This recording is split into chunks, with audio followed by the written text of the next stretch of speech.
The reenacting community itself is extremely large. We always try and do our best to make our reenactments look really realistic. It's been a family thing of ours since I was 8. It's kind of romantic to feel like you're in a movie back in time, in the 1940s.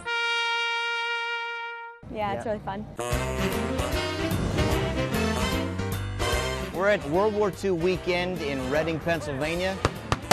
This is the 29th year that they've been running this World War II event, largest in the country.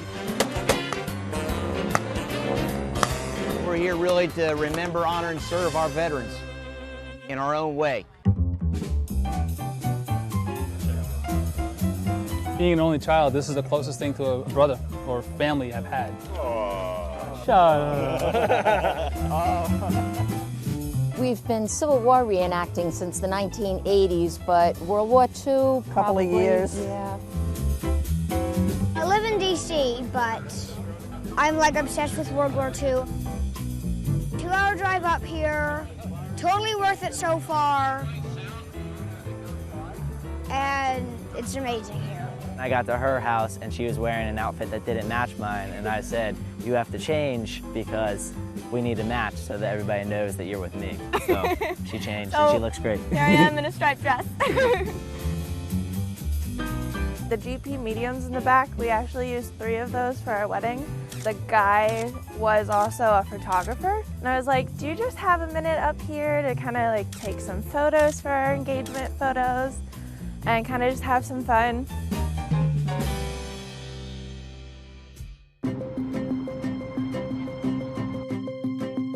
If you can think of it, there's somebody here who's got a passion for it, and you can go learn about it. Want to go see what it's like to turn a widget? There's somebody here who's got a widget and he's passionate about it. It's amazing how much you can learn here. On a scale of 1 to 10, it's a 10.2. I've always had 3 principles. And those principles are, I don't work with losers. Principle number 2 is I only work with the best. And principle number 3 is always deliver more than you promised, and if possible, more than they expected. And I think the flamethrower really fit that build. I'll tell you, my shoulders are getting sore. I think I became the flamethrower expert because... Is that the flamethrower? Yes, it is. It was a big challenge. World War II Marine Corps. Nobody had done it before. 3 flamethrowers will take out 1 bunker, all at once. How long does this? 65, 70 feet is good. Oh, okay. I found out little things like it's the most powerful handheld weapon. 1 quick burst and the crowd parts. It was the only thing the Japanese were afraid of. It was a Marine Corps weapon. So your 30 riflemen would give you covering fire. That gives me enough time to get halfway there, right? This is like the biggest thing of the year for me because I'm working with the Marines. I'm not a Marine. I am a volunteer historian, but with my military background family, I really enjoy working with the Marine Corps. It's working with the best people. It's the most intense. It's a lot of work. It's hard work prepping for it. It's hard work getting all the equipment. It's hard work, and we're on our feet all day long, but it's a good show. We planned to have flamethrowers all along. We knew that was the thing that was going to just take people's breath away. And we finally got a phone number for this guy named Charlie Hobson. Charlie didn't know me from Adam, but I got on the phone with him and said, hey, this is Eric Younger from Parris Island. We're up here doing this event. We really need flamethrowers. This guy canceled on us. Can you help us out? And I said to Eric, did you know my mom was a World War II Marine Corps vet? And he said, no, I didn't. And I said, Major, the question is not, can I? The question is, how many flamethrowers do you want and when do you want me there? Marine Corps, right there behind the Corsair. He dropped everything he had, threw stuff in his car, and drove down here. It was just amazing. And from that point on, Charlie's been side by side with us. If you think about it, in World War II, there were over 9 million Americans that were involved in the military, and there had to be somebody doing everything. So whether it was turning a wrench, whether it was looking at photos or turning a widget, packaging bandages, there was an expert in all this, and everything had to be done. And the unique thing about World War II weekend here is the breadth of this. I'm reenacting for the Kuomintang Army. The reason is because I always found an interest in World War II, and I joined the Greater Philadelphia Chinese Gun Club, and they told me about this. I usually just reenact for this army because it's easiest to put on the outfit. Well, every year it's a little bit different, and you always meet different people. And they have groups for training the Chinese, the Russians, so all of the allied parties are represented here. And some of the Axis powers. Yes. German reenactors just love history like I do.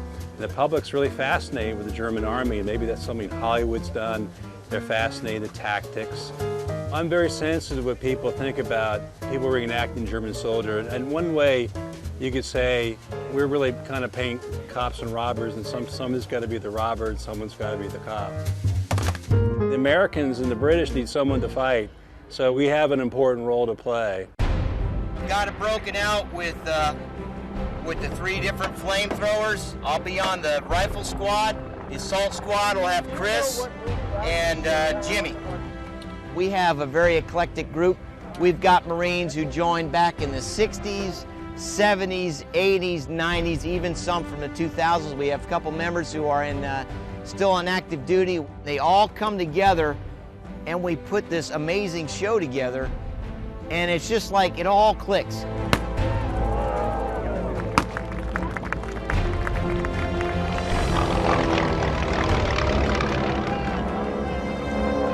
I was a Marine for 20 years. I grew up in a Marine family. I've now been working for the Marine Corps 14 years as a civilian.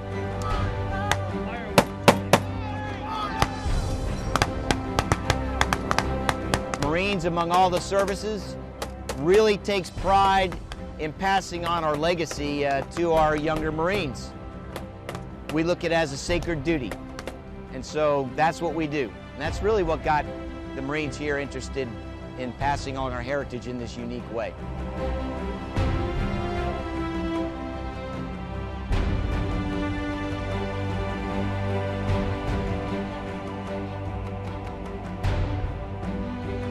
When I got stationed at Parris Island, I met Steve Price, who had been doing living history for many years.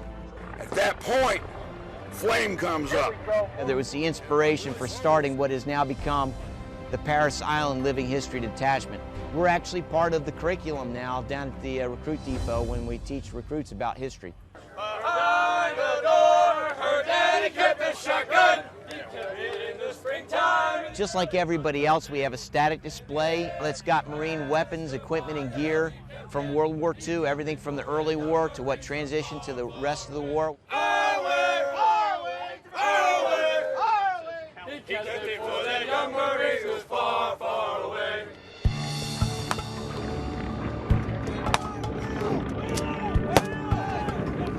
The vets don't talk about being in war. They don't want to talk about it. They want to forget it. War is awful, and not knowing when you're going to get shot, it's horrendous. If more people knew how bad it was, there'd be a lot less wars. Are we glorifying warfare here? I mean, we're celebrating the veteran, we're showing the cool weapons, we're showing flamethrowers. War was a lot of fun. No, it wasn't. And I think the biggest mistake we could make was to glorify war. I'm proud to work with the Marines. It's a real honor. And it's fun, it's interesting. I enjoy talking to the people. And I really believe we need to teach history to our kids so they understand that freedom isn't free, it's very expensive. A lot of people gave their lives.